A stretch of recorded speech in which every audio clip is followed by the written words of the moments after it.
5 नदियों से पोषित पंजाब की ज़मीन जितनी अपनी उर्वरता के लिए जानी जाती है, उससे कहीं ज़्यादा इस ज़मीन ने मातृभूमि पर मर मिटने वाले योद्धाओं को पैदा किया है। ऐसे ही एक योद्धा जिन्हें हम शेर पंजाब के नाम से जानते हैं और जिनकी दहाड़ सुनकर अंग्रेजी गीदड़ों ने 50 साल तक पंजाब की तरफ आंख उठाकर भी नहीं देखा, वहीं इस पंजाब के शेर ने अफगानी लुटेरों को भी भेड़ बनाकर उन्हें उनकी औकात याद दिला दी। जी हाँ दोस्तों, हम बात कर रहे हैं पहले सिख साम्राज्य के जनक महाराजा रणजीत सिंह की, जिन्होंने पंजाब को न केवल एक राष्ट्र का दर्जा दिलवा दिया बल्कि उसकी सीमाओं को अफगानिस्तान के अंदर मुल्तान तक पहुंचा दिया। ये महाराजा रणजीत सिंह ही थे जिन्होंने अफगानिस्तानी शासक शाह शुजा से 1 गिलास पानी के बदले कोनूर हीरा ले लिया था।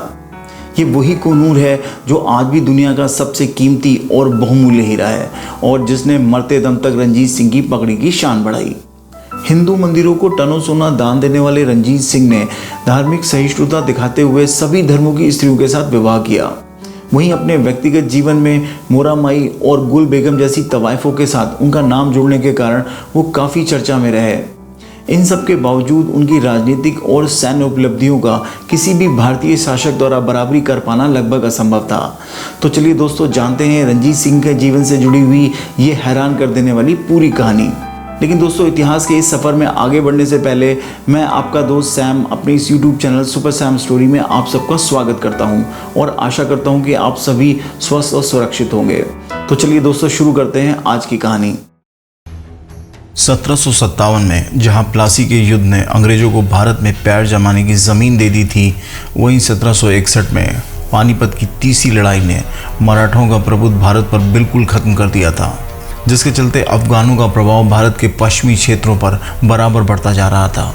इसी के चलते 18वीं शताब्दी का अंत आते आते अंग्रेजों ने आधे से ज़्यादा भारत के क्षेत्रों को अपने कब्जे में ले लिया था।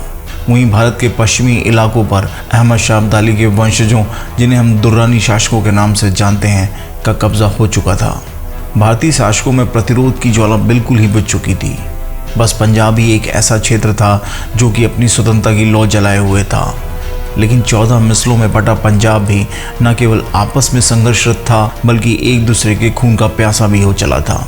लेकिन यहाँ जल्दी ही सब कुछ बदलने वाला था। 13 नवंबर 1780 को सुकरचकिया मिसल, जो कि पंजाब का सबसे बड़ा और शक्तिशाली मिसला था, के मुखिया महासिंह और राजकौर के यहाँ एक बेटे ने जन्म लिया जिसका नाम बुद्ध सिंह था। छोटी कदकाठी वाले बुद्ध सिंह पर बचपन से ही चेचक का भीषण प्रहार हुआ, जिसके चलते उनकी बाईं आंख की रोशनी हमेशा के लिए चली गई। बचपन से ही उनका मन पढ़ाई में नहीं लगा, जिसके चलते वो किसी भी तरह की पारंपरिक शिक्षा नहीं ले पाए। लेकिन उनका दिमाग युद्ध कला और रणनीति में बहुत कुशल था। एकमात्र गुरमुखी भाषा पढ़ने वाले इस बालक ने अपने बचपन में ही अपने युद्ध कौशल का लोहा मनवा लिया था, जिसके चलते उनके पिता ने उन्हें महज 10 साल की उम्र में ही अफगानों के साथ होने वाले भीषण युद्ध में अपने साथ लड़ने का मौका दिया। इस युद्ध में सिखों की विजय और बुद्ध सिंह की वीरता को देखकर उनके पिता ने उन्हें एक नया नाम दिया और तभी से वो रणजीत सिंह के नाम से जाने जाने लगे। लेकिन जल्दी ही भाग ने फिर करवट ली और 12 साल की उम्र में ही उनके पिता का साया उनके सिर से हट गया और सुकरचकिया मिसल के नेतृत्व की जिम्मेदारी उनके सर पर आ गई। और यहीं से शुरू होती है रणजीत सिंह के जीवन की एक ऐसी कहानी जिसके समकक्ष शायद तत्कालीन भारत का कोई भी योद्धा खड़ा नहीं हो सकता था। रणजीत सिंह अपनी माता राजकौर की मदद से मिसले का कार्यभार संभाल लेते हैं। 12 वर्षीय इस होनहार योद्धा को यह बात समझ आ चुकी थी कि पंजाब को एक समृद्ध राज्य बनाने के लिए सभी मिसलों का एकजुट होना जरूरी है। इसके लिए उन्होंने एक बृहद योजना का क्रियान्वयन शुरू कर दिया था। लेकिन ये बात शायद उनके करीबी लोगों को पसंद नहीं आई, जिसके चलते उन पर और उनके साथियों पर कई जानलेवा हमले हुए। पर हर बार रणजीत सिंह ने हमले को नाकाम करते हुए हमलावरों को ही मौत की नींद सुला दिया। रणजीत सिंह जब 18 साल के हुए तो उनकी माता राजकौर का निधन हो गया। लेकिन तब भाग्य ने एक और महिला को उनके जीवन में प्रवेश दिलाया, जिसने रणजीत सिंह के जीवन और उनके शासन को पूरी तरीके से बदल दिया। और ये थी उनकी सास सदा कौर, जो कि कन्हैया मिसल की सर्वेसर्वा थी। उन्होंने ही रणजीत सिंह का विवाह अपनी इकलौती बेटी मेहताब कौर से कराकर दोनों मिसलों में चल रही दुश्मनी को खत्म कर दिया था। हालांकि मेहताब कौर कभी भी यह विवाह करना नहीं चाहती थी, क्योंकि वो उस मसले से कोई भी संबंध नहीं रखना चाहती थी जिसने उनके पिता की निर्मम हत्या की हो। और इसी के चलते मेहताब कौर ज़्यादातर समय अपनी माँ के पास ही रहीं। लेकिन इन सब के बावजूद भी रंजीत सिंह ने मेहताब कौर को महारानी की उपाधि दी थी और अपने जीवन में कई और शादियां करने के बावजूद भी महारानी की पदवी मेहताब कौर की मृत्यु के बाद ही उनकी सबसे छोटी रानी जिंद कौर को मिली। मेहताब कौर भले ही रंजीत सिंह को ना स्वीकार कर पाई हो, परंतु उनकी मां सदा कौर ने रंजीत सिंह के साथ मिलकर पंजाब का भाग्य ही बदल दिया। यदि सदा कौर को रंजीत सिंह की भाग की देवी कहा जाए तो कुछ गलत नहीं होगा। 19 साल के रंजीत सिंह को सदा कौर के रूप में एक बहुत ही योग्य सलाहकार मिल गया था। यह सदा कौर के साहस का ही परिणाम था कि सिंह मिसले न केवल एकजुट हो गए बल्कि उन्होंने अफगानों से आगे बढ़कर लोहा लेना शुरू कर दिया। इससे पहले अफगानों से भिड़ने का साहस ना तो कोई हिंदू राजा कर पाया था और ना ही मुगल। यही नहीं, अंग्रेजों ने भी अफगानों से बराबर दूरी बना रखी थी। उसी समय अफगान शासक शाहजमान ने 30,000 सिपाहियों के साथ पंजाब पर लूटपाट के इरादे से चढ़ाई कर दी।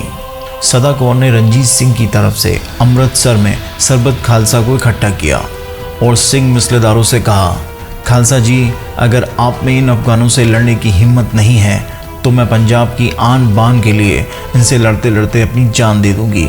सदा कौर के ही प्रयासों से 1789 में रंजीत सिंह को सिंह मिसलों की सम्मिलित फौज का सेनापति चुन लिया गया। रंजीत सिंह ने 1797 और 1798 में शाहजमान की फौज को बुरी तरह हराया। वहीं 1799 में लाहौर पर कब्जा कर वहां के भंगी शासकों को लाहौर से बाहर कर दिया। रंजीत सिंह ने पंजाब की सीमाओं को पूर्व में सतलज से पश्चिम में झेलम तक पहुंचा दिया था, जिसके चलते उन्हें 1801 ईस्वी में महाराजा की उपाधि देते हुए पूरे पंजाब का शासक घोषित कर दिया गया था। रंजीत सिंह एक ऐसे शासक थे जिनको हिंदू, मुस्लिम, यहाँ तक कि अंग्रेजों का भी पूरा सहयोग प्राप्त था। उन्होंने अपने दरबार में सभी धर्मों के लोगों को बराबर स्थान दिया था। वो ये कहते भी थे कि भगवान ने मेरी एक आंख इसीलिए ले ली है कि मैं सबको एक नज़र से ही देख सकूं।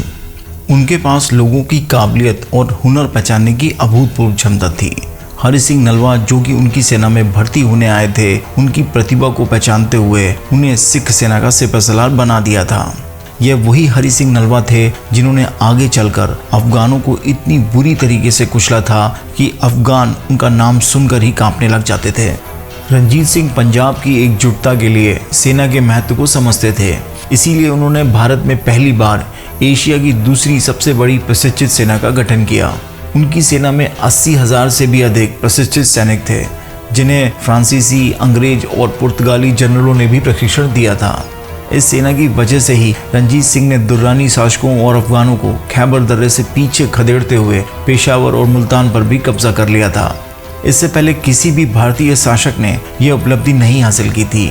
खैबर दर्रे के पास किलाबंदी करके उन्होंने अफगानों के आक्रमणों को हमेशा हमेशा के लिए रोक दिया था। अंग्रेज भी रंजीत सिंह की इस ताकत से खौफ खाते थे। इसी के चलते उन्होंने 1806 में रंजीत सिंह से संधि कर ली, जिसमें सतलज नदी को दोनों राज्यों के बीच सीमा रेखा मान लिया गया।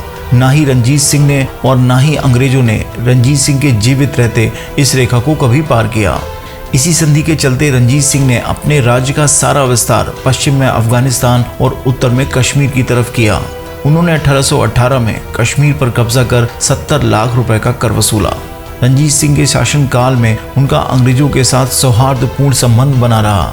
इस बात के लिए रंजीत सिंह की काफ़ी आलोचना होती है कि उन्होंने अंग्रेजों के बढ़ते हुए प्रभाव को रोकने का कोई प्रयास नहीं किया। यहाँ तक कि जिस मैदान में अंग्रेजों की सेनाएं आ डटती थीं, वहाँ से वह किनारा कर लेते थे। वहीं अफगानिस्तान के युद्ध में उन्होंने अंग्रेजी सेनाओं को अपना समर्थन भी दिया था। शायद रंजीत सिंह जानते थे कि यदि उन्होंने अंग्रेजों से लोहा लिया तो उनके एक छत्र पंजाब का सपना अधूरा रह जाएगा, क्योंकि अंग्रेजों और सिखों के युद्ध में नुकसान सिखों को ही ज़्यादा होना था। और 1839 में उनकी मृत्यु के बाद हुआ भी कुछ ऐसा ही। अंग्रेजों ने उनके जाते ही पंजाब पर हमला कर दिया और महज 10 सालों के अंदर ही पंजाब जैसे शक्तिशाली प्रांत को आपसी फूट के चलते हरा कर अपने साम्राज्य में मिला लिया। जिस तरह रंजीत सिंह जैसा योद्धा भारत के इतिहास में ढूंढना मुश्किल है, वैसे ही उनके जैसा दानवीर भी शायद ही इतिहास में कोई दूसरा हो। अफगानी आक्रमणों से ध्वस्त हुए हरमिंदर साहब का न केवल उन्होंने संगमरमर से पुनर्निर्माण करवाया बल्कि पूरे गुरुद्वारे को सोने से मढ़वा दिया, जिसके बाद उसका नाम स्वर्ण मंदिर पड़ गया। वहीं हिंदू मंदिरों में भी उन्होंने न केवल दिल खोलकर दान दिया बल्कि हिंदुओं की भावनाओं की कद्र करते हुए गौ हत्या को भी बंद करवा दिया। उन्होंने 1835 में बनारस के काशी विश्वनाथ मंदिर को 1 टन सोना देकर उसके शिखर को सोने से मढ़वा दिया था। रणजीत सिंह की अंतिम इच्छा थी कि सिखों की शान कोहनूर हीरा पुरी के जगन्नाथ मंदिर के शिखर की शान बढ़ाए, परंतु उनकी अकस्मात मृत्यु ने इस कार्य को होने नहीं दिया और पारिवारिक विवाद के चलते कोहनूर कभी पुरी मंदिर नहीं पहुंच सका। रणजीत सिंह ने अपने जीवन में कितने विवाह किए, ये एक विवाद का विषय है। जहां ज़्यादातर इतिहासकार उनकी 20 पत्नियों का जिक्र करते हैं, वहीं कई उल्लेखों में उनकी 40 से अधिक बीवियों का जिक्र मिलता है। लेकिन उनका सबसे विवादित किस्सा मोरा माई के साथ था, जो कि लाहौर की एक पेशेवर नर्तकी थी और मोरा की सुंदरता के चर्चे बहुत दूर दूर तक थे। जब रणजीत सिंह ने लाहौर पर कब्जा किया तो मोरा की सुंदरता के चर्चे रणजीत सिंह तक भी पहुंचे और उन्होंने मोरा से मिलने की इच्छा व्यक्त की। और जब वो उनसे मिलने उनके कोठे पर गए तो बस वहीं के होकर रह गए। मोरा का रणजीत सिंह पर इतना प्रभाव था कि रणजीत सिंह अपना दरबार ही उसी कोठे से लगाने लगे थे। कितने ही सरकारी आदेशों में उनके जारी होने की जगह पर मोरा के कोठे का पता लिखा है। यही नहीं, रणजीत सिंह ने मोरा माई के नाम के सिक्के भी चलाए थे और मोरा के कोठे के सामने एक मस्जिद भी बनवाई थी, जिसे मोरा वाली मस्जिद के नाम से जाना जाता है। उनके इस विवादित रिश्ते के चलते ही जब रणजीत सिंह अमृतसर के अकाल तख्त गए थे तो उन्हें अंदर आने से रोक दिया गया था और माफ़ी मांगने के बाद ही अंदर आने की अनुमति मिली थी। उनकी अत्यधिक शराब पीने की आदत ने उनके स्वास्थ्य को काफ़ी खराब कर दिया था। 1830 आते आते उनका स्वास्थ्य उनका साथ छोड़ने लगा था। 27 जून 1839 में पक्षाघात के चलते उन्होंने इस दुनिया को अलविदा कह दिया। ये रणजीत सिंह के चमत्कारी व्यक्तित्व की आभा ही थी कि उनकी मृत्यु के पश्चात उनकी 4 पत्नियों और 7 कॉन्क्यूबाइंस, जिन्हें शाही उपाधियां मिली हुई थी, अपनी स्वेच्छा से सती होने का फैसला करती हैं। रणजीत सिंह को सभी धर्म और संप्रदाय के लोगों का भरपूर प्यार मिला।